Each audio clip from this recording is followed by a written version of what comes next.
తెలంగాణ ప్రజాపాలన ప్రభుత్వంలో ప్రజలకు అందుబాటులో ఉండాలి. హుస్నాబాద్ శాసనసభతో పాటుగా కరీంనగర్ లోక్సభ మాజీ ఎంపీగా కరీంనగర్ లోక్సభలో ఉన్నటువంటి ప్రజా సమస్యలు అందుబాటులో ఉండాలని గత నా కార్యాలయాన్ని కొంత కార్యాలయం ఉంది, అది కొంత ఇబ్బందికరంగా కొత్త కార్యాలయాన్ని ఈరోజు పూజ చేసి తిరిగి ప్రజల సేవ కోసం ప్రజా సమస్యల పరిష్కారానికి వేదికగా దీన్ని ప్రజాంకిత ప్రజాపాలన ప్రభుత్వానికి చెప్తా ఉన్నాం.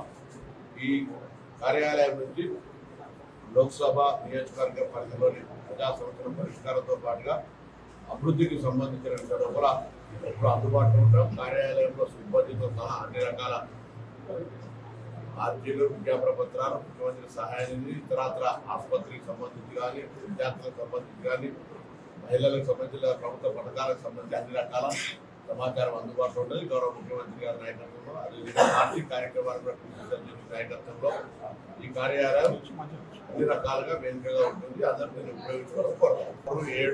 3 రోజులు ఢిల్లీలో తెలంగాణ శాసనసభ చేసినటువంటి బిల్లును, గవర్నర్ గారు ఆమోదించిన బిల్లును, రాష్ట్రపతి గారి దగ్గర పెట్టుకున్న బిల్లును ఆమోదింపజేసుకోవడానికి కేంద్ర ప్రభుత్వం మీద ఒత్తిడి తెచ్చే భాగంగా రాష్ట్రానికి సంబంధించిన బీసీ ప్రజాప్రతినిధులతో పాటుగా అన్ని పార్టీల ప్రజాప్రతినిధులు అందరూ కూడా సరైన వర్గాల సంక్షేమంతో పాటుగా రాష్ట్ర ప్రభుత్వం తీసుకున్న నిర్ణయాన్ని మద్దతు ఇచ్చే ప్రతి ఒక్కరు, కాంగ్రెస్ పార్టీకి సంబంధించిన ప్రజాప్రతినిధులు, మిగతా రాజకీయ పార్టీల ప్రజాప్రతినిధులు అందరూ వచ్చి కేంద్రం మీద ఒత్తిడి తెచ్చి ఈ బిల్లును సాధించుకునే వరకు పోరాటం ఒత్తిడి చేసే విధంగా జరుగుతున్న ఈ కార్యాచరణలో అందరూ భాగస్వాములు కావాలని కోరుతాను.